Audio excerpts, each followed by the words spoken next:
చెన్నై సచివాలయంలో తమిళనాడు ముఖ్యమంత్రి విజయ్ అధ్యక్షతన ఐఏఎస్, ఐపీఎస్ అధికారుల 2 రోజుల కాన్ఫరెన్స్, కొత్త ప్రభుత్వం ఏర్పడి ఉన్నతాధికారులు బదిలీలు జరిగిన తర్వాత సీఎం నేతృత్వంలో జరుగుతున్న మొదటి అధికారిక సమావేశం ఇదే కావడం విశేషం. ప్రజలు ఎంతో నమ్మకంతో అవినీతి లేని పారదర్శకమైన ప్రభుత్వాన్ని ఎన్నుకున్నారని గుర్తు చేస్తూ అధికారులకు సీఎం విజయ్ ఇచ్చిన ముఖ్యమైన ఆదేశాలు మరియు హెచ్చరికల వివరాలు తెలుసుకుందాం. మొదటిగా, ప్రజల సమస్యల పరిష్కారం, ప్రాథమిక వసతులు. సొంత మనుషుల్లా చూడాలంటూ రేషన్, విద్య, తాగునీరు, ఆరోగ్యం, కరెంట్, రోడ్లు మరియు బస్సు వసతి లాంటి ప్రాథమిక అవసరాలకు మొదటి ప్రాధాన్యత ఇవ్వాలి. సర్టిఫికెట్లు, పట్టాల కోసం ఆఫీసులకు వచ్చే ప్రజలను మీ సొంత కుటుంబ సభ్యుల్లా భావించి ప్రేమగా పలకరించి వారి సమస్యలను వెంటనే తీర్చాలి.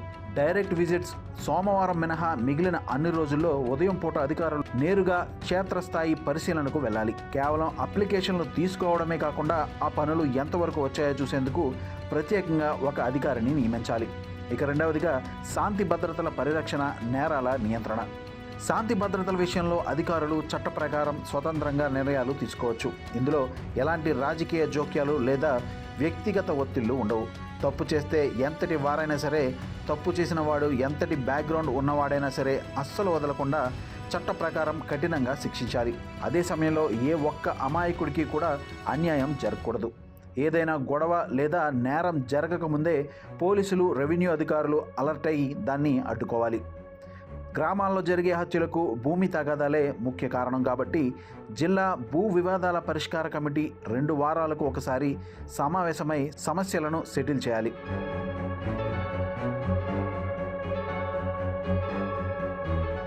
ఇక మూడవదిగా, మహిళలు, చిన్నపిల్లల రక్షణ.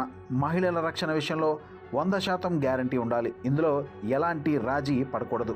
మహిళలకు రక్షణ లేని ప్రాంతాలను గుర్తించి వెంటనే సీసీటీవీ కెమెరాలను ఏర్పాటు చేయాలి. మహిళలపై జరిగే దాడులు, ఫోక్సో కేసులలో ఎఫ్ఐఆర్ నమోదు చేయడంలో ఆలస్యాన్ని అస్సలు సహించేది లేదు. స్కూళ్ళు, కాలేజీలు ఇలాంటి ఘటనలను దాచడానికి ప్రయత్నిస్తే కఠిన చర్యలు ఉంటాయి. ప్రతి స్కూల్ చుట్టుపక్కల ఉండే షాపులను ఎప్పటికప్పుడు తనిఖీ చేయాలి. స్కూళ్లలో కుల విద్వేషాలను పెంచే లాంటి పనులు జరగకుండా విద్యాశాఖ నిఘా పెట్టాలి.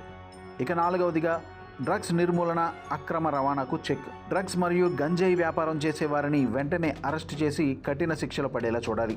చెన్నై, కోయంబత్తూర్, తిరుపూర్ లాంటి ఇండస్ట్రియల్ ఏరియాల్లో వలస కార్మికుల మధ్య గంజాయి, గుట్కా సరఫరా కాకుండా గట్టి నిఘా ఉండాలి.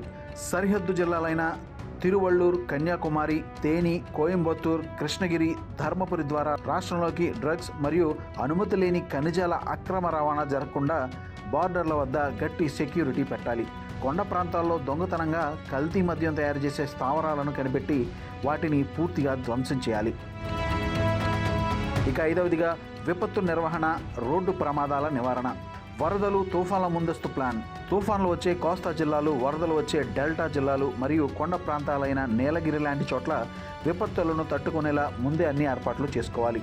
చెన్నై పరిసర ప్రాంతాల్లో వర్షాకాలం కంటే ముందే డ్రైనేజీ, రెస్క్యూ పనులను పూర్తి చేయాలి. దేశంలోనే ఎక్కువ రోడ్డు ప్రమాద మరణాలు తమిళనాడులో జరగడం చాలా బాధాకరం. ప్రమాదాలు ఎక్కువగా జరిగే బ్లాక్ స్పాట్స్ గుర్తించి టైం బాండ్ పెట్టుకుని రోడ్డు డెవలప్మెంట్ పనులు చేయాలి. హెల్మెట్, సీట్ బెల్ట్ పెట్టుకునేలా రూల్స్ కఠినతరం చేయాలి. ప్రజల వద్దకు వెళ్ళండి, ప్రజలతో కలిసి జీవించండి, వారి నుంచే నేర్చుకోండి అనే మహనీయుడు అన్నాదురై మాటలను మనం తారక మంత్రంగా భావించాలి. సమాజంలో వెనుకబడిన ప్రజల జీవితాలను పైకి లేపేలా అధికారుల పనితీరు ఉండాలని చెబుతూ సీఎం విజయ్ తన ప్రసంగాన్ని ముగించారు.